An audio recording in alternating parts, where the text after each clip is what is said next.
Per kairiajame meniu esančią skiltį išrašytos sąskaitos atidarome puslapį su išrašytų sąskaitų sąrašu.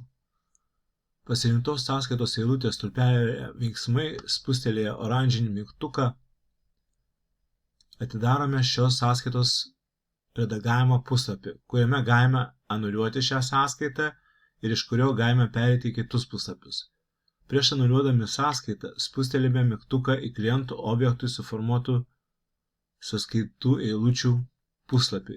Ir kad sąskaitų eilučių stulpeliuose sąskaitos numeris ir sąskaitos data yra atitinkami duomenys, o pereidami į sąskaitos formavimo puslapį matome, kad šių eilučių šiame puslapyje nėra. Vėl įeiname į pasirinktos sąskaitos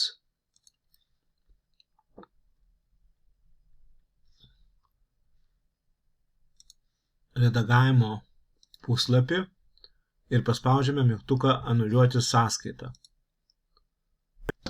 Anuliavę sąskaitą einame į kliento objekto, kuriam buvo išrašyta sąskaita,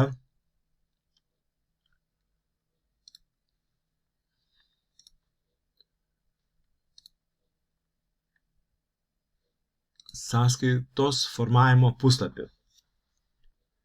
Ir matome, kad eilutės, kurios buvo įtrauktos į anuliuotą sąskaitą, atsirado šiame puslapyje, o puslapyje, kuriame yra visos sąskaitų eilutės, anksčiau egzistavę duomenys stulpeliuose sąskaitos numeris ir sąskaitos data dingo.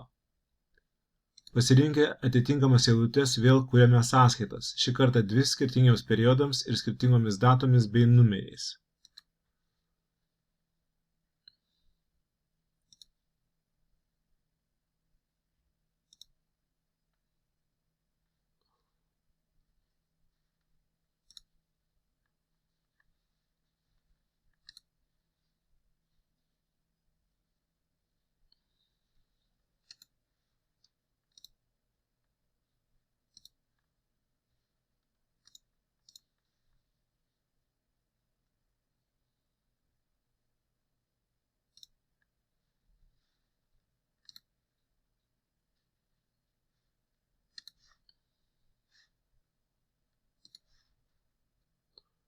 Suformavę šias sąskaitas einame į išrašytų sąskaitų puslapį ir spustelėdami mėlyną mygtukėlį atidarome atitinkamos sąskaitos peržiūros puslapį, kur matome, kad pasikeitė atitinkamos sąskaitos duomenys.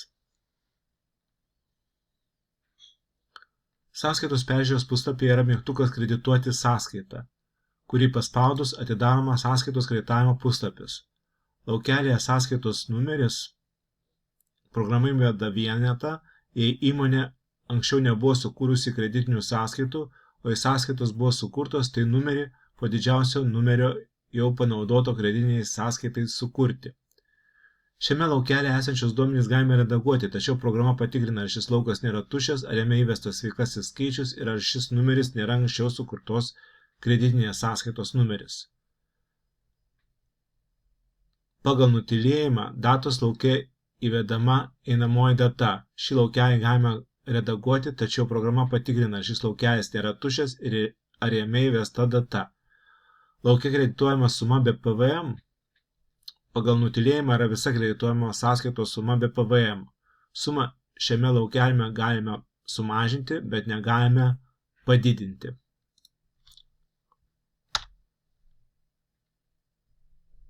Esant neatitikimas, programa sustabdo kreditinės sąskaitos kūrimą ir rodo atitinkamą pranešimą.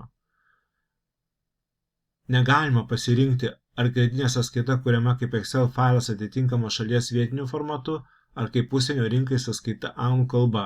Tačiau programa parodo, koks bus formatas, nes jis turi būti toks pat kaip kredituojamos sąskaitos. Pasirinkus atitinkamus duomenis spustelėme mygtuką formuoti dokumentą. Sukurtas Excel failas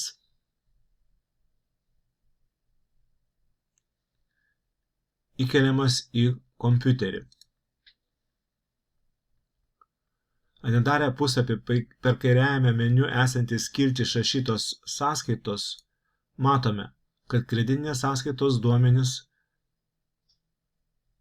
yra įtraukti į išrašytų sąskaitų sąrašą. Kad šiame sąraše būtų lengviau skirti kreditinių sąskaitų eilutę, kai kuriuose stulpeliuose jų duomenys pateikiami raudonai.